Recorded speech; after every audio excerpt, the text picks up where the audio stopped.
নারী নীতিমালা কমিশনে যে সকল নারীরা যাদের গা থেকে তসলিমার দুর্গন্ধ পাওয়া যায়।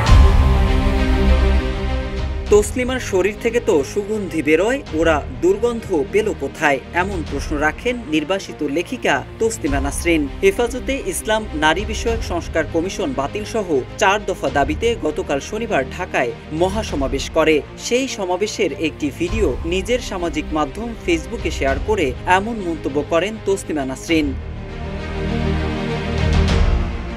ভিডিওতে একজন বক্তাকে বলতে শোনা যাচ্ছে, নারী নীতিমালা কমিশনে যে সকল নারীরা আছে এদের গা থেকে তসলিমার দুর্গন্ধ পাওয়া যায়। প্রান্ত পলাশ নামের ফেসবুক আইডি থেকে পোস্ট করা ওই ভিডিওর ক্যাপশনে লেখা, নারী নীতিমালা কমিশনের সবার গায়ে তসলিমা নাসরিনের গন্ধ।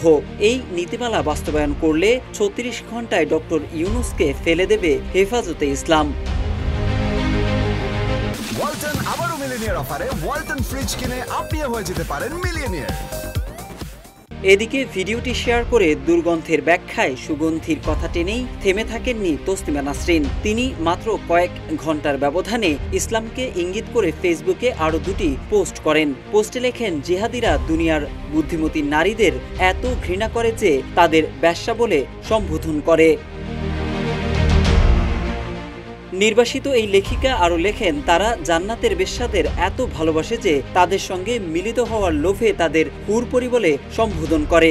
অপর পোস্টে তসলিমা লেখেন, একটা দেশে যখন ধর্মান্ধ আর ধর্ম ব্যবসায়ীর সংখ্যা প্রচণ্ড বাড়তে থাকে, যখন সরকার তাদের বাড়তে সাহায্য করে এবং যখন বন্ধ করতে থাকে মুক্ত চিন্তকদের বাক স্বাধীনতা, তখন যা হয় তা হচ্ছে এখন বাংলাদেশে। তসলিমা নাসরিন তার পোস্টে বাংলাদেশে নারীকে কৃতদাসী, যৌনদাসী আর সন্তান উৎপাদনের যন্ত্র হয়ে বেঁচে থাকতে হবে বলে দাবি করেন। তিনি বলেন, এই দেশে অমুসলিমদের বেঁচে থাকার ন্যূনতম অধিকার থাকবে না। এই দেশে যুক্তিবাদী, ধর্মনিরপেক্ষ, বুদ্ধিজীবী, প্রগতিশীল এবং মুক্ত চিন্তায় বিশ্বাসীদের কোনো অধিকার থাকবে না বেঁচে থাকার।